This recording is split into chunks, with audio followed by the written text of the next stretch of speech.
Dogtooth is the movie that brought Yorgos Lanthimos to the limelight. He would go on to make some great films, the standout being The Lobster.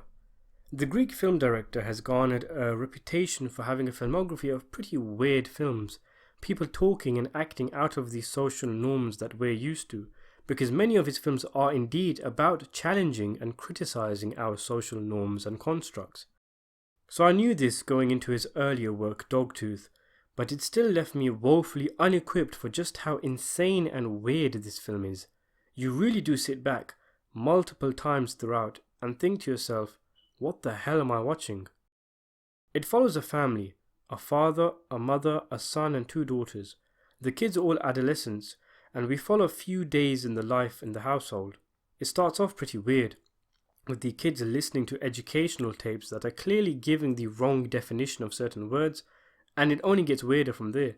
When they ask their parents about words that they are not familiar with, the parents give them odd answers, like a zombie being a yellow flower and an armchair being referred to as the sea. The behavior in the household is completely bizarre, with the act of licking someone often done in exchange of a commodity, as if it's currency, and cats are called vicious animals that can tear apart human beings. Only the father leaves the household to go and manage a factory, and the only outsider who comes in is a security worker in the factory who is paid by the father to relieve the son of his male urges. The mother contemplates giving birth to a dog and threatens to have another child, and quickly, if the kids don't start behaving, as if she can control this, which should give you an idea of just how weird this film is. With the kids never leaving the house for fear of being killed, you slowly get an idea of what's going on here. The parents, especially the father, have essentially brainwashed the children into thinking that the outside world is completely dangerous and can only be explored in the father's car. Call it overprotection or sadism, over-controlling or downright madness, however you want to interpret it. The parents intentionally miseducate their children in order to manipulate them. They have no means of communication or interaction with the outside world, so everything they know comes from their parents. And it's fascinating really, seeing the effects of a household where this is the case, and how the parents can wield such power over their children as a result of their way of life. It's so extreme that I've heard interpretations of the film where the kids are not really the children of the parents, but victims of human trafficking and slavery. It really is fascinating because fears from the parents are transferred to the children, phobias internalized and manifest in scenes where the kids are out of their minds with fear, but the fear is irrational and unwarranted, only existing as a result of their control freaks of parents. The film touches upon many things: religion, societal constructs, what constitutes taboos and values, and many other things. When you grow up, you often accept things for what they are, and feel differently only when something comes along and shows you that things can be different.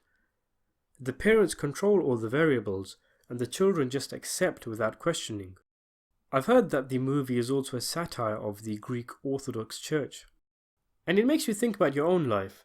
And I don't just mean the values and beliefs your parents instill into you growing up, but if you think of the parents as a country and the children as citizens, the movie gets a lot more interesting. Now we're thinking along the lines of regimes such as North Korea, and let's be honest, right here in the West with our own leaders lying to us all the time.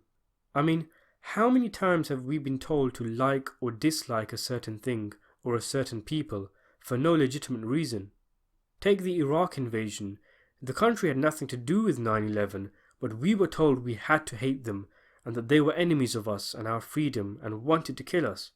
As a result, many cheered on our government's decisions to bomb and kill and massacre innocents, and we developed hate in our hearts for a people who had done nothing to us. All as a result of what our government and media told us. Abuse of power, corrupt leadership, information control, nature versus nurture, violence, and the concept of family. Much is explored in this low-key film about a tight-knit family. I really found the ending of the film interesting. One of the girls gets a hand on some VCRs, films like Jaws and Rocky, and maybe these influenced her ideas of the outside world, or maybe not. If not, then it suggests that as humans we intrinsically want to be free, and we recognize when we are being limited and are captive.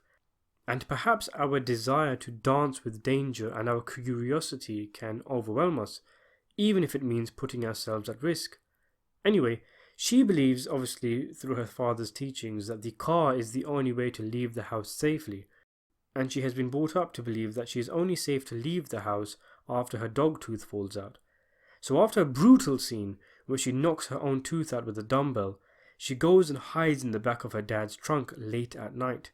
When he goes to work in the morning, the camera lingers on the truck, still and unmoving, and then the film ends. It was a really interesting way to end the film, because of course she may have died due to blood loss or carbon monoxide poisoning or shock. Maybe she's just stuck and trapped in the trunk, unable to open it from the inside. Or maybe she is that cut off from the world that coming out of the trunk is either too terrifying to consider, or perhaps she didn't even consider it in the first place, because in a sad way this is freedom for her. She's escaped the house, she's rebelled against her parents, but still within the confinements of what she believes is possible, under the confinements of essentially her parents' control. She's physically escaped, she's achieved that victory, but there is a psychological grasp the parents have over her in that everything she knows is what they told her. After all, no matter how far we get away from them, our parents always have an effect and influence on us and our way of living. Maybe the girl in the trunk is also symbolic, in the sense that it's like an eggshell, and for her to break free and grow, to be born again in a free world, she has to be brave, she has to take the initiative, but ultimately is unable to do so. I think the movie was very clever. It's one of the director's best. The only downside, I'd say, is that it isn't entertaining. Not every film has to be entertaining, of course, but the director's next film, The Lobster, managed to find a good balance between art and entertainment, which makes it more enjoyable than Dogtooth. I give the film a 7.5 out of 10.